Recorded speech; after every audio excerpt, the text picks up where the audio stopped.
Alhamdulillah sehat. Bu Isna gimana? Alhamdulillah saya juga sehat. Amin. Jadi begini Bu, dalam pendidikan guru penggerak itu ada tugas yang mana CGP melakukan wawancara dengan kepala sekolah, baik di kepala sekolah lembaga sendiri maupun di luar lembaga.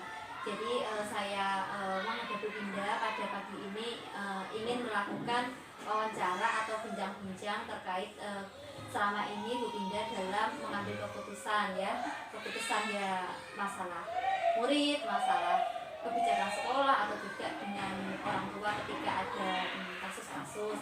Jadi saya harap Bu Dinda mau berbagi praktik baiknya dengan saya. Monggo, boleh Bu Isna, nanti apapun yang bisa saya berikan, saya beri istilahnya apa yang sudah saya lakukan nanti insya Allah akan saya berbagi baik untuk Bu Isna. Baik, sebelumnya saya minta tolong Bu Dinda untuk perkenalan terlebih dahulu. Oh iya. Assalamualaikum warahmatullahi wabarakatuh. Perkenalkan, saya Pinda Agustin, sarjana pendidikan. Saya sebagai kepala sekolah di TK Al Barokah yang beralamatkan di Jalan Kaliurang kilometer 13,5 yang beralamatkan di Ngangkul, Sabana Harjo, Ngaglik, Sleman, Yogyakarta. Seperti itu? Iya. Terima kasih Bu Dinda. Lanjutkan perbincangan ya. Yang pertama, selama ini bagaimana Bu Dinda dapat mengidentifikasi kasus-kasus yang merupakan dilema etika atau kesukaan moral? Pertama ini ketika saya mengidentifikasikan, yaitu yang pertama saya pilah-pilah dulu istilahnya nilai-nilai apa itu, contohnya misalnya apa itu termasuk di nilai kedisiplinan ataupun misalkan di tanggung jawab. Nah setelah itu nanti setelah saya lihat, kemudian saya juga istilahnya memilah-milah sih, istilahnya ini siapa yang sebagai istilahnya yang terlibat itu siapa. Nah itu nanti bisa diidentifikasikan kasus-kasus itu apakah merupakan dilema etika ataupun kesukaan moral. Jadi memang harus dipilah-pilah dulu istilahnya apakah ini termasuk dilema etika atau bukan. Jadi tetap ini masuknya ke ranah mana dulu begitu? Iya. Kemudian tapi untuk biasanya yang sering Bu Dinda ambil itu mendahulukan yang proporsinya itu dilema etika atau yang kesukaan moral? Kalau itu saya lihat situasi dan kondisi dulu, tetapi biasanya kalau saya itu lebih ke dilema etikanya dulu. Selanjutnya, selama ini bagaimana Bu Dinda menjalankan pengambilan keputusan di sekolah, terutama untuk kasus-kasus di mana ada dua kepentingan yang sama-sama benar atau sama-sama mengandung nilai kebajikan? Jadi selama ini ketika saya menjalankan pengambilan keputusan sekolah itu, saya lihat dulu, istilahnya saya amati dulu apakah ini istilahnya kasusnya itu menyangkut kepentingan bersama. Jadi yang jelas memang dilihat dulu apakah ini nanti ada kaitannya istilahnya untuk lembaga ataupun untuk siswa ataupun untuk istilahnya yang di luar, seperti itu. Jadi tetap dilihat objek kasusnya itu siapa gitu. Iya, benar. Apakah untuk murid, mungkin guru atau wali murid. Karena kan nanti untuk kita penanganannya kan juga berbeda guys. Nah ketika kita dengan murid itu seperti apa, ketika kita dengan istilahnya guru itu harus seperti apa, terus kemudian dengan wali itu seperti apa, dengan masyarakat itu seperti apa gitu. Berarti kalau terkait dengan yang pertanyaan nomor 2 tadi, kemudian langkah-langkah atau prosedur seperti apa yang biasanya dilakukan selama ini? Untuk prosedurnya yaitu yang pertama tadi misalkan ini ada suatu kasus kayak gitu kan, saya itu akan amati dulu istilahnya apakah ini contoh nih ini dimasuk di tanggung jawab misalkan terkait untuk gurunya, misalkan ada kasus saya lihat dulu ini apakah termasuk dinilai apa misalkan di tanggung jawab. Saya amati dulu. Kemudian yang kedua, siapa yang terlibat di situ, misalkan guru A ataupun guru B, nanti dari itu kan bisa dilihat bagaimana pembiasaannya seorang guru itu seperti itu. Kemudian nanti setelah kita amati, kita lihat siapa yang terlibat, itu mungkin baru kita putuskan gitu ya, kita putuskan walaupun tidak menutup kemungkinan kita juga akan istilahnya menguji apa ya istilahnya benar atau tidaknya seperti itu. Setelah itu mungkin baru saya akan mengambil suatu keputusan. Konfirmasi. Iya, dikonfirmasi dulu ya. Selanjutnya, hal-hal apa saja yang selama ini Ibu anggap efektif dalam pengambilan keputusan pada kasus-kasus dilema etika? Kalau selama ini hal-hal yang apa ya, yang paling efektif itu mungkin lebih ke apa ya, hal-hal apa saja yang selama ini dianggap efektif ketika menyelesaikan kasus-kasus dalam mengambil keputusan, apakah mungkin dengan komunikasi atau kerjasama atau jadi yang memang efektif itu yang pertama memang benar Ibu Isna adalah komunikasi, karena kadang tanpa kita komunikasi kan kita tidak akan tahu istilahnya bagaimana cara kita untuk menyelesaikan suatu masalah. Kemudian yang kedua mungkin ada istilahnya tadi kolaborasi ya, kerjasama, karena tanpa kerjasama juga tidak akan ada komunikasi tadi. Jadi untuk hal yang paling efektif mungkin itu pertama adalah komunikasi. Oke, selanjutnya hal-hal apa saja yang selama ini menjadi tantangan dalam pengambilan keputusan itu itu yang paling berat. Jadi memang keputusan yang paling berat adalah terkait hati nurani ya, istilahnya kan manusia itu memang terkait perasaan gitu, tetapi kembali lagi kita memang harus ke ranahnya profesional seperti itu. Jadi untuk kelemahannya adalah ketika kita istilahnya mengedepankan istilah kayak kemanusiaannya gitu. Jadi lebih ke hati nurani saya sendiri kayak gitu. Itu yang rasa nggak enak sama ya nggak enak gitu. Kadang seperti itu yang kadang itu berat, bagaimana harus mengambil suatu keputusan. Makanya bisa menjadi dilema etika ya, ketika kita mau melangkah tapi kok nggak enak, tapi juga ini sudah peraturan. Iya, betul. Kemudian apakah Bu Pindah memiliki sebuah jadwal tertentu dalam sebuah penyelesaian kasus dilema etika? Apakah Anda langsung menyelesaikan di tempat atau memiliki sebuah jadwal untuk menyelesaikannya?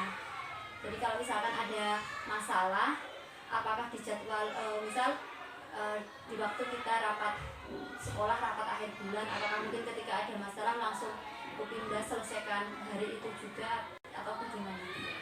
Kalau itu juga kondisional ya Bu Isna. Jadi kondisionalnya di sini ketika itu memang masalah yang harus segera diselesaikan, ya memang harus masalah itu juga diselesaikan. Tetapi ketika ada masalah yang mungkin itu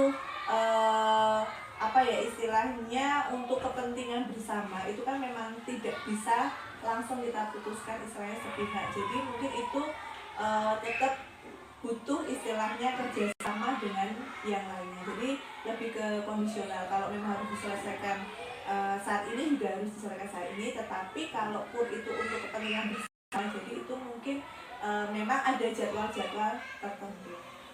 Jadi memang tergantung kondisi dan mungkin kepentingannya ke siapa. Iya, ke ranahnya siapa seperti itu. Lalu bentuk atau prosedur seperti apa yang Bu Pindah biasanya lakukan? Misalkan apakah memutuskannya sendiri ataukah membutuhkan mungkin pertimbangan dari guru atau yayasan, biasanya seperti apa Bu? Oh iya, jadi kalau pengambilan keputusan itu biasanya saya istilahnya ngajak komunikasi dulu. Istilahnya kalau misalnya ini masih ranah sekolahan dan masih bisa diselesaikan bersama, saya akan ngobrol-ngobrol dulu, istilahnya meminta masukan kepada guru-guru, istilahnya guru-guru lain. Nah nanti ketika saya sudah mendapatkan masukan dari guru-guru itu, kemudian nanti baru istilahnya saya akan mengambil suatu keputusan. Tetapi ketika itu sudah ranahnya tidak di sekolahan, saya juga akan meminta informasi dari yayasan. Jadi memang tergantung lingkupnya ya. Iya benar. Kemudian adakah seseorang atau faktor-faktor yang selama ini mempermudah atau membantu Bu Pindah dalam pengambilan keputusan? faktornya ya itu Bu Isna ya. Mungkin faktor apa ada orang yang membantu Bu Pindah untuk mungkin pertimbangan dalam kasus dilema etika. Kalau itu sih tadi sih hampir sama ya. Kalau saya itu ketika pengambil keputusan adalah dibanding dengan guru-guru. Karena di sini kan tidak mungkin saya itu istilahnya mengambil keputusan tetapi tidak melihat istilahnya kepentingan bersama. Jadi memang harus guru-guru itu harus istilahnya terlibat, bukan harus ya, tapi memang saya melibatkan guru-guru ketika untuk mengambil keputusan gitu. Jadi kita pikirkan itu apakah untuk kepentingan bersama atau misalkan untuk kepentingan pribadi. Tapi saya lebih untuk kepentingan bersama, jadi memang harus melibatkan semua guru untuk memberikan kontribusi terkait pengambilan suatu keputusan. Jadi tetap bermusyawarah ya. Iya. Kemudian pertanyaan terakhir ini Bu ya, dari semua hal yang telah disampaikan, pembelajaran apa yang dapat Bu Pindah petik dari pengalaman Bu Pindah ketika mengambil keputusan yang dilema etika? Jadi kalau yang dapat saya ambil dari pembelajaran ini adalah pertama adalah kita itu harus mengedepankan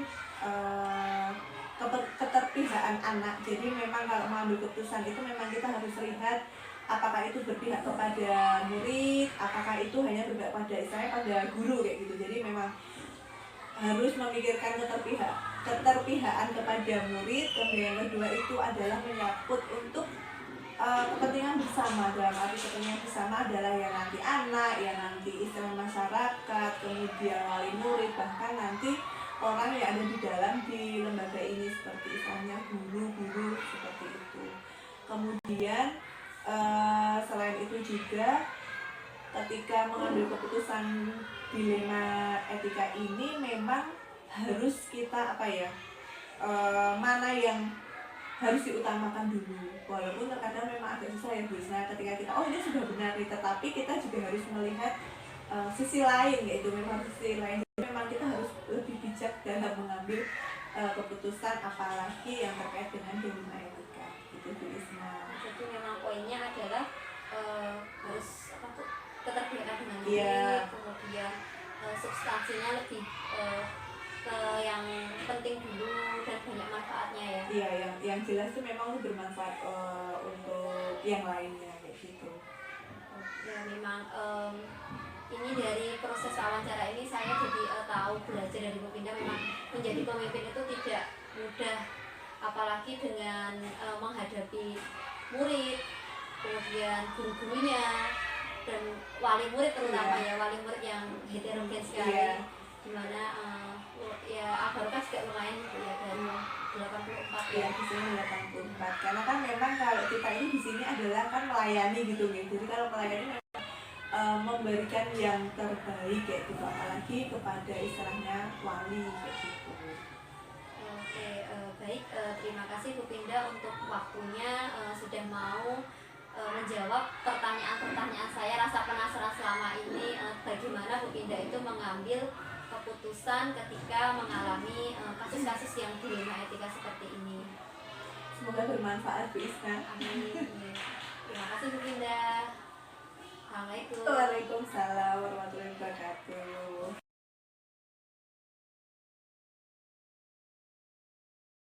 Assalamualaikum Bu Ati. Waalaikumsalam Mbak Isna, gimana? Bu Ati apa kabar? Alhamdulillah baik. Oke, Bu Ati, jadi kehadiran saya ke sini yang pertama silaturahmi, yang kedua terkait dengan tugas saya di pendidikan guru penggerak untuk melakukan wawancara atau bincang-bincang kepada kepala sekolah di sekolah lain selain TK Al-Barokah.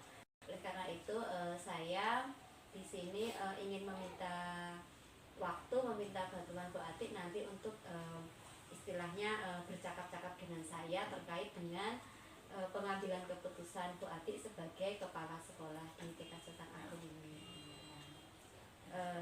Sebelumnya saya minta tolong Bu Ati untuk memperkenalkan diri terlebih dahulu. Terima kasih. Nama saya Bu Ati Latifah, saya kepala Sekolah TK Sultan Agung yang beralamat di Ngelanjaran, Sardono Harjo, Ngadi, Sleman. Oke. Nah, terima kasih Bu Ati. Di TK Sultan Agung ini gurunya ada berapa Bu Ati? Ada 18 Ada 18 dengan jumlah murid dengan jumlah murid 180. Wah, sangat besar sekali ya kalau di wilayah Ngaglik ini dengan total murid 180. Pastinya juga dengan murid 180 ada background sendiri-sendiri. Tentunya juga guru yang jumlahnya 18 itu punya karakter sendiri-sendiri. Pasti ini Bu Ati juga lumayan luar biasa ketika ada suatu masalah mengambil keputusan. Pertanyaan saya yang pertama, selama ini bagaimana Bu Ati dapat mengidentifikasi kasus-kasus yang merupakan dilema etika atau kejutan moral? Dilema etika itu kan permasalahan yang sama-sama benar nggih. Maksudnya benar tapi tidak sesuai dengan keputusan gitu kan. Sebetulnya tuh selama ini berjalan baik ya asal kita harus musyawarah. Itu jadi dipahami misalnya satu masalah sama masalah lain diambil sisi baik dan buruknya. Banyak yang manfaatnya mana, banyak yang kekurangannya mana. Itu tapi harus musyawarah sama teman-teman misalnya di dalam suatu rapat, walaupun rapat tidak hanya rapat rutin dadakan karena masalah itu biasanya datangnya dadakan gitu ya. Jadi misalnya dadakan misalnya kita ayo ngadakan rapat cuma 1 jam 2 jam untuk memutuskan suatu masalah itu berjalan baik atau benar. Oke, jadi dalam mengidentifikasi selama ini sudah menggunakan dilema etika ya Bu Ati ya. Selanjutnya bagaimana Bu Ati menjalankan pengambilan keputusan di sekolah, terutama untuk kasus-kasus di mana ada dua kepentingan yang sama-sama benar atau sama-sama mengandung nilai kebajikan. Ya, itu pertama dilihat dulu yang paling pasti kan dalam dua masalah itu ada yang paling yang harus didahulukan. Nah itu dulu yang didahulukan. Nanti baru mendahulukan yang selanjutnya kayak gitu. Tapi itu kita tetap harus punya keputusan bersama dari seluruh pendapat teman-teman, tidak mengambil keputusan sendiri baru kita gabung, baru kita simpulkan mana yang paling paling yang harus didahulukan. Berarti mendahulukan yang memang benar-benar urgent baru dan bermusyawarah ya. Iya.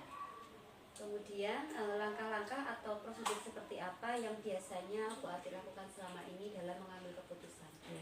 Pertama ya jelas kita rapat bareng atau duduk bersama, minta pendapat teman-teman semua, sudah itu baru kita simpulkan bareng.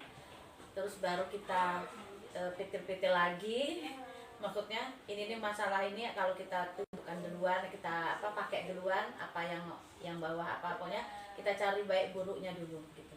Itu aja langkahnya, terus nanti baru kita jalankan bersama sesuai, tapi harus kompak sesuai dengan keputusan bersama kayak gitu. Jadi memang masalah itu dipilah-pilah dulu, juga diambil mana yang paling banyak manfaatnya untuk semua gitu. Iya. Oke. Kemudian hal-hal apa saja yang selama ini Bu Ati anggap efektif dalam pengambilan keputusan pada kasus-kasus dilema etika? Ya. Selain musyawarah ya. Musyawarah kali kalau ada keputusan yang memang urgent kalau misalnya malam ada ini itu saya harus mengambil keputusan sendiri walaupun awalnya didahulukan dengan lewat WA. Walaupun tidak banyak yang berpendapat tapi saya anggap itu bagus, ya sudah pakai itu, nanti kita baru kita sesudah itu kasus terjadi apa yang kiranya bagus apa tidak besok akan dipakai lagi, kalau tidak ya kita akan cut masalah urgent gitu. Kalau tetap menelaah ya apa yang sudah diambil itu sudah sesuai apa belum. Iya, tetap tapi kalau di grup gitu kan malam di grup itu kita share, kita berikan walaupun cuma hanya satu berpendapat tapi kan tetap ini. Itu dalam kasusnya kalau misalnya permasalahan kecil ya, istilahnya kecil lah kata kecil, tapi kalau permasalahan dengan wali kan ada yang mesti wali sama wali yang jelas itu tuh tidak bisa kita harus dapat tampungan dulu dari komite, baiknya gimana, serahkan lagi ke kita balikkan lagi ke komite lagi berapa kali ini apa namanya, berapa kali menelaah lah kayak gitu, baru kita gugulkan. Walaupun ada jangan sampai sebagian, tapi seperempatnya lah tidak setuju, ya dari itu kita jalankan kayak gitu. Berarti dalam mengambil keputusan tetap kalau misalkan itu dengan yang lebih banyak tetap melibatkan komite, jelas komite atau panggil kalau di namanya. Kemudian apakah ada hal-hal yang selama ini menjadi tantangan dalam pengambilan keputusan pada kasus-kasus dilema etika? Iya, banyak sebetulnya ya, belum pertama kali ketidaksetujuan sebagian orang, terus misalnya terus nanti apa namanya, orang yang sudah setuju tapi sebetulnya hanya apa ya, kalau orang ngomong aja di mulut aja, tapi dalam prakteknya menentang, itu banyak kayak gitu. Maksudnya ada gitu lah, itu sering terjadi. Terus nanti kadang ada yang memang dia tidak berpendapat tapi dia setuju kayak gitu, malah mendukung kayak gitu. Tapi kan kadang kita nggak bisa ya orang nggak berpendapat kan kita tidak tahu pendapat dia pendapat tidak, itu juga sebagai dilema juga. Atau akhirnya keputusan harus diambil secepatnya, dan ini kan kesimpulannya juga tidak kurang ini gitu loh, misalnya dalam pelaksanaan kurang rapih lah kayak gitu, karena kan memang kurang kadang. Iya, gitu. Karena memang semakin banyak orang itu punya pemikiran sendiri ya, jadi satu itu. Jadi tadi kalau tadi ada yang menanggapi yang beberapa orang yang tidak setuju itu, kalau Bu Ati bagaimana? Apakah tetap maju terus atau mengevaluasi? Ya kita lihat dia tidak setujunya di mana, kita bahas lagi. Misalnya setuju tidak setujunya dalam garis besar yang sesuai dengan kebijakan mau diambil atau tidak, ganggu atau tidak. Kalau memang mengganggu ya kita telah sama-sama, kalau tidak ya kita lewatkan saja. Kalau tidak setuju karena gawean atau apa kan beda lagi sama tidak setuju dengan dia akan menghancurkan acara ini misalnya atau ini gitu. Tidak lagi kita harus setuju. Nanti kalau misalnya dia tetap tidak setuju, kalau sebagian dari pendapat dan suasana rapat itu sebagian orang setuju, kita berangkat yang setuju. Berarti memang tetap harus dapat dipertanggungjawabkan ini. Ya, tetap ya tidak setujunya kenapa kayak gitu. Tidak hanya ini aja. Kemudian pertanyaan selanjutnya, apakah Bu Ati memiliki sebuah jadwal tertentu dalam sebuah penyelesaian kasus dilema etika? Apakah Bu Ati langsung menyelesaikan di tempat atau memiliki jadwal menyelesaikannya, misalkan ada masalah tetapi rapat bulanannya masih akhir bulan seperti itu, atau memang ada prosedur lain yang Bu Ati jalankan? Kalau jadwal jelas ya, kalau misalnya kalau kita pakai supervisi udah ada jadwalnya. Kalau untuk jadwal yang urgent kayak masalah istilahnya pribadi tapi mengganggu ini sekolah kayak gitu kan, mengganggu pekerjaan, itu apa namanya itu langsung diselesaikan. Jadi memang tidak langsung kita panggil, saya nggak langsung panggil, cuma dilihat dulu ada perubahan nggak seminggu ini misalnya, baru nanti minggu depan dipanggil, ajak kita ngobrol, nanti dilihat lagi seminggu, kalau belum ada perubahan baru diteruskan dengan tindakan lain kayak gitu. Jadi memang tergantung masalahnya, kasusnya. Iya. Kemudian pertanyaan selanjutnya, adakah seseorang atau faktor-faktor yang selama ini mempermudah atau membantu Bu Ati dalam pengambilan keputusan kasus-kasus dilema etika? Ya, jelas ada, tidak sendiri ya, itu kita harus punya apa namanya, misalnya punya orang yang dipercaya dan bisa dipertanggungjawabkan kayak gitu. Jelas ada gitu, bisa kalau di sini bisa jadi kepala sekolah yang dulu kayak gitu, mantan kepala sekolah kayak gitu kan, itu kan mereka juga sudah pengalaman kalau mengambil keputusan baik buruknya ininya. Nah itu bisa dipakai untuk kalau faktor-faktornya ada tidak? Kalau tadi kan mungkin mantan kepala sekolah yang terdahulu, tapi kalau faktor yang lain yang mempermudah Bu Ati selama ini? Iya, kalau faktor lain kali ambil pendapat, misalnya cari referensi lihat ada YouTube, ada buku, kayak ngambil referensi situ, bener nggak sih kayak gitu. Kadang ini kalau kita ngambil keputusan kayak gini, ini apa untuk ini aja pengetahuan juga gitu loh. Jadi kan bisa kayak ini boleh tidak sih kayak gitu. Itu aja. Terus sama misalnya kalau yang di luar ya jelas cari yang lebih ini ya pengalaman, lebih pengalaman. Jadi ini ya supaya menguatkan kita yang berpendapat berpendapat. Nah, ini pertanyaan terakhir Bu Ati. Dari semua hal yang telah disampaikan, pembelajaran apa yang dapat Bu Ati petik dari pengalaman Bu Ati ketika mengambil dilema etika daripada kewajiban moral? Ya kalau misalnya ini ya pembelajarannya itu yang jelas kita harus bisa pertama menghargai pendapat orang lain, terus harus bisa memposisikan diri kita ini duduk sama dengan mereka kayak gitu loh. Gimana sih mereka juga punya pendapat, kita kan lebih istilahnya kalau dalam rapat kita lebih yang berkuasa istilahnya kayak gitu, yang memimpin, tapi kita tahu pendapat mereka di mana gitu kan. Posisi kita itu harus tahu dulu. Terus mencari hal-hal yang baik dan buruk itu loh, manfaat dan tidaknya dalam semua kasus kayak gitu. Misalnya ada kasus yang memang harus dipecahkan secara urgent, ya itu harus kasus itu gimana. Terus satu lagi memutuskan secara cepat, tepat.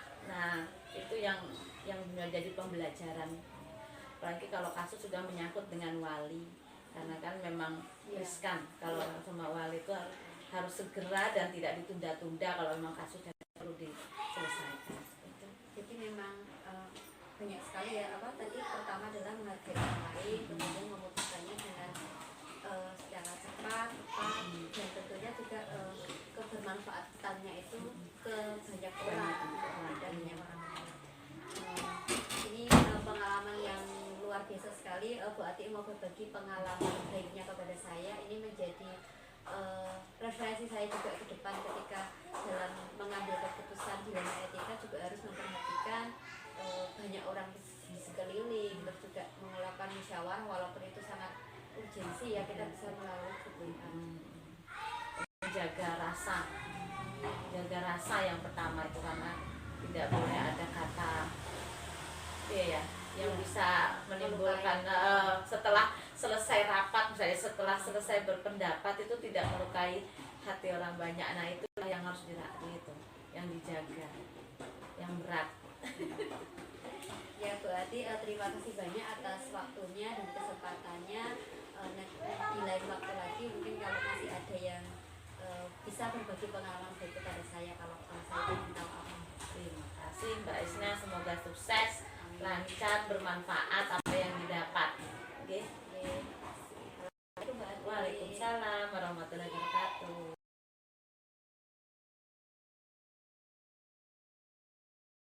Assalamualaikum warahmatullahi wabarakatuh. Saya Isna Kamsia, calon guru penggerak angkatan 7 dari TK Al Barokah Kabupaten Sleman.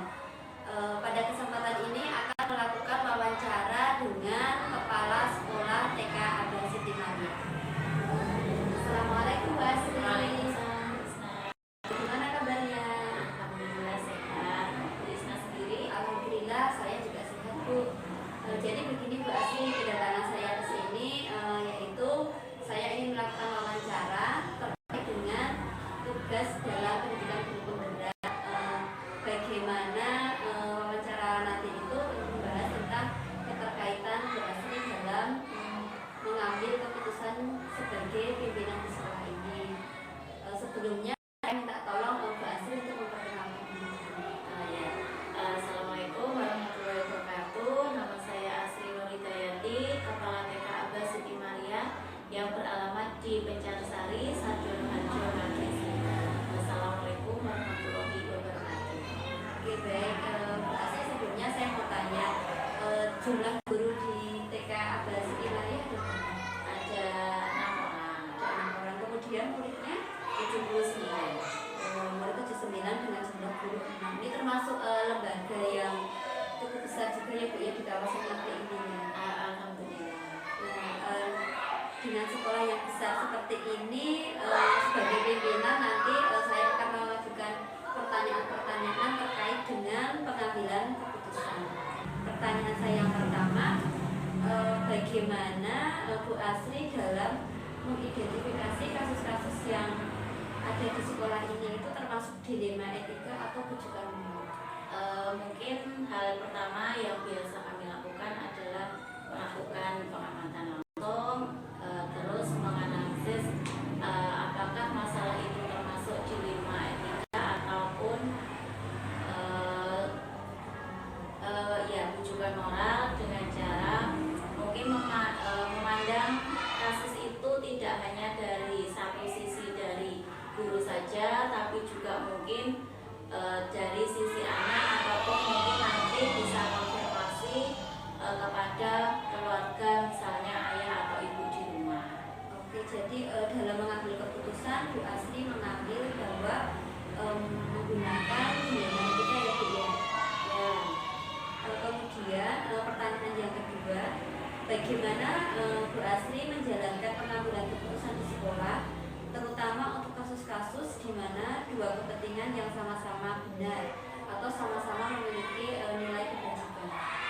Mungkin seperti yang sudah saya utarakan tadi, pertama kita harus mendiskusikan dulu permasalahan itu mungkin kepada teman, atau mungkin menyampaikan juga kalau misalnya nanti teman belum juga bisa mengambil keputusan, mungkin bisa kita meminta bantuan dari yayasan yang ada di sekolah ini.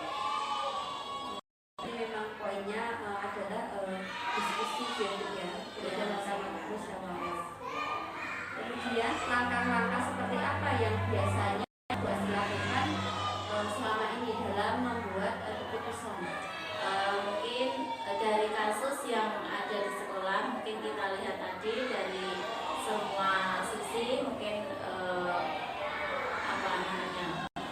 pengamatan langsung apa sih sebenarnya kasus itu yang terjadi di kelas. Mungkin ada kasus anak misalnya kok melakukan sesuatu hal yang mungkin menyimpang, atau mungkin nanti ada kasus-kasus tertentu yang harus kita membuat pilihan antara kita melakukan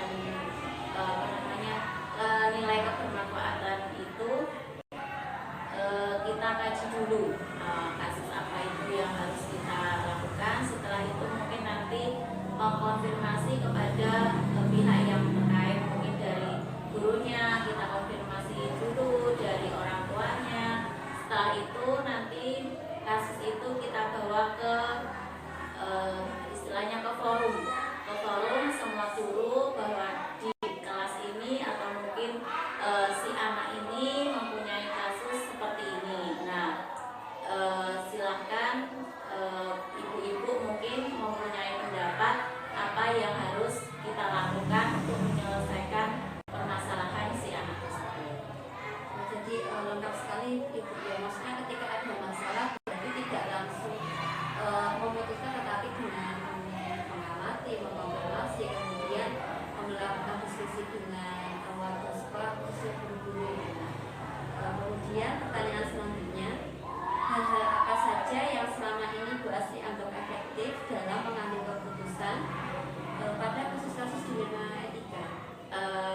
Mungkin yang paling efektif ya mungkin dengan kerjasama dan komunikasi dengan sesama guru. Setelah itu mungkin dengan musyawarah untuk mencapai mufakat. Oke, pertanyaan selanjutnya Bu, hal-hal apa saja yang selama ini menjadi tantangan dalam pengambilan keputusan kasus-kasus dilema etika? Mungkin ada tantangan apa ya yang Bu Asri anggap itu berat atau menjadi dilema? Ya mungkin perbedaan pendapat di setiap orang kan mempunyai pandangan yang berbeda terhadap masalah yang ada. Mungkin dari teman saya yang satu berpendapat bahwa sebaiknya kita mengambil keputusan A,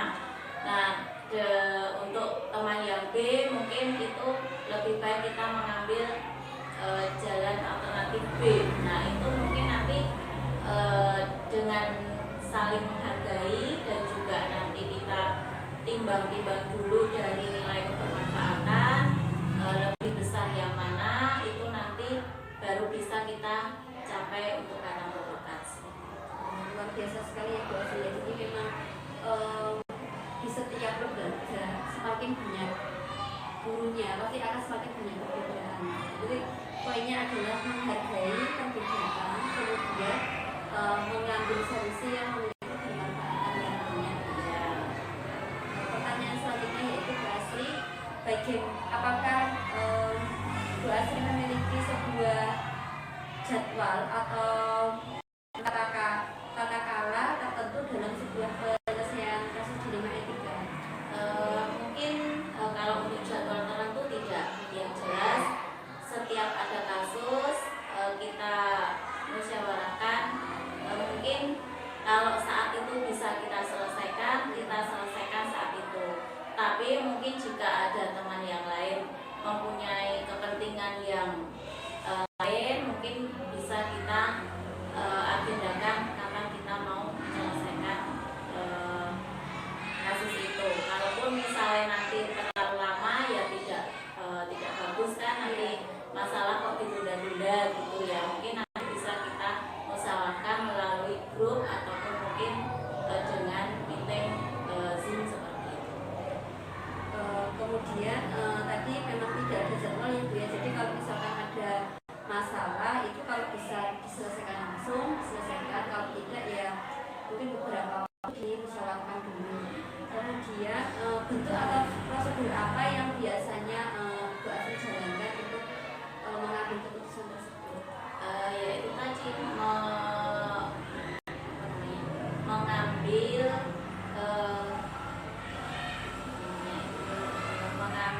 pendapat dari si A, si B, terus itu nanti dikonfirmasikan, terus nanti setelah itu kita musyawarahkan bareng-bareng.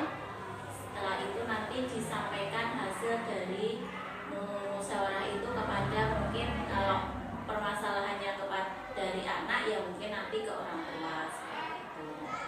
Baik sekali. Kemudian pertanyaan selanjutnya, adakah seseorang atau faktor-faktor yang selama ini mempermudah atau membantu Bu Asri dalam mengambil keputusan dalam kasus-kasus dilema etika? Untuk faktor ya mungkin dari kerjasama dan komunikasi yang efektif dari setiap guru termasuk Jawa wali murid, bahkan mungkin sampai ke yayasan. Itu mungkin faktor yang paling mempengaruhi untuk kita dalam mengambil keputusan, terutama untuk masalah dilema etika. Berarti memang melakukan kerjasama dengan semua warga yang terdampak juga sampai yayasan. Pertanyaan terakhir Bu Asri, ini sebelum wawancara selesai, dari semua hal yang telah disampaikan, pembelajaran apa yang dapat Bu Asri petik dari pengalaman Bu Asri mengambil keputusan dilema etika? Pembelajarannya adalah dari setiap permasalahan yang ada itu tidak boleh harus kita selesaikan dengan ego kita sendiri, tetapi peran serta dari teman sejawat itu penting untuk bisa mencapai kata mufakat dan juga menyelesaikan masalah bersama. Jadi memang poinnya adalah secara bersama-sama, kolaborasi dan bekerjasama ya Bu Asri. Ya, nanti agar keputusan yang diambil itu juga mempunyai kebermanfaat untuk semuanya. Baik Bu Asri, terima kasih atas waktunya, atas kesempatannya. Saya diizinkan untuk ketika Abah Siti Maria melakukan wawancara. Mohon maaf sudah mengganggu waktunya. Kami juga mohon maaf mungkin dalam penyampaian wawancara ini masih banyak kekurangan. Terima kasih Bu Asri. Demikian wawancara saya dengan Ibu Asri TK Abah Siti Maria.